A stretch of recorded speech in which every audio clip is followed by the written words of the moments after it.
মা মা ফোন করছে? মা কি সবটা জানে এখানে কি ঘটছে? হ্যাঁ মা বলো। কি রে তোর এতক্ষণ লাগে ফোনটা ধরতে? আমার ছেলেটার কি খবর আমাকে একটু বল না রে। টিভিতে কি সব দেখাচ্ছে, আমার তো বুক টিপ টিপ করছে। আমি একটা কথা খুব ভালো করে জানি, আনন্দী আমার আগে কোনো অন্যায় করতে পারে না, কোনো খারাপ কাজ করতেই পারে না। ও তো শুধু ওর ঠাম্মাকে একটু সাহায্য করতে চেয়েছিল বল। হ্যাঁ রে আনন্দী, শোন না, ওই যে সাংবাদিকরা আছে না ওখানে, ওদেরকে একটু বুঝিয়ে বল না রে। দেখ তোদের ঠাম্মি যদি ভালো হয়ে যায় তাহলে ওনার মতন আর 5 জন মানুষেরও তো ভালোই হবে বল। মা তুমি প্লিজ স্যারকে নিয়ে কোনো চিন্তা করো না, উনি ঠিক আছেন। আনন্দী, আমি আমি একটু মায়ের সঙ্গে কথা বলতে চাই। নিউজে যেটা দেখছি সেটা সবাই বুঝছে, আমাকে তাতে আমার কিছু আসে যায় না, কিন্তু মা কি ভাবছে সেটা আমার জানা দরকার। মা অন্তত জানুক আমি কোনো অন্যায় করিনি, প্লিজ। হ্যালো হ্যালো, ফোনটা কেটে দিলেন? হ্যাঁ আপনি কি শুরু করেছেন বলুন তো? আপনি এখন নিজেকে আলাদা করে মাকে চেনাবেন? স্যার পৃথিবীতে সবাই আপনাকে ভুল বুঝলেও এই মানুষটা কোনোদিন আপনাকে ভুল বুঝবে না।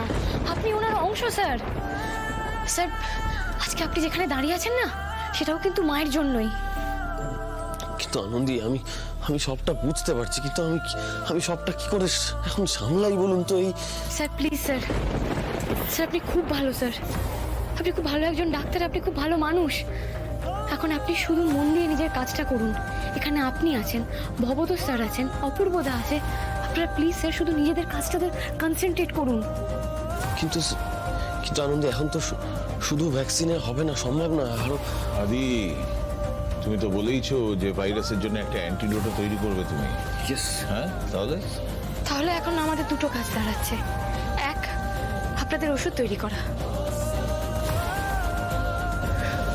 আর দুই, মানব জাতির এত বড় সর্বনাশ কে করলো তাকে খুঁজে বের করতে হবে। কিন্তু আনন্দী, এই দুটো কাজ একসঙ্গে সমাধান করা। স্যার আপনি একটাই কাজ করবেন,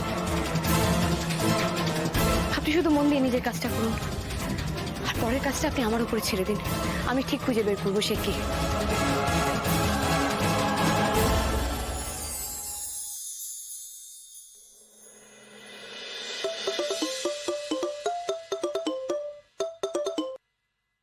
হ্যাঁ বলুন, আপনি ভালো আছেন তো?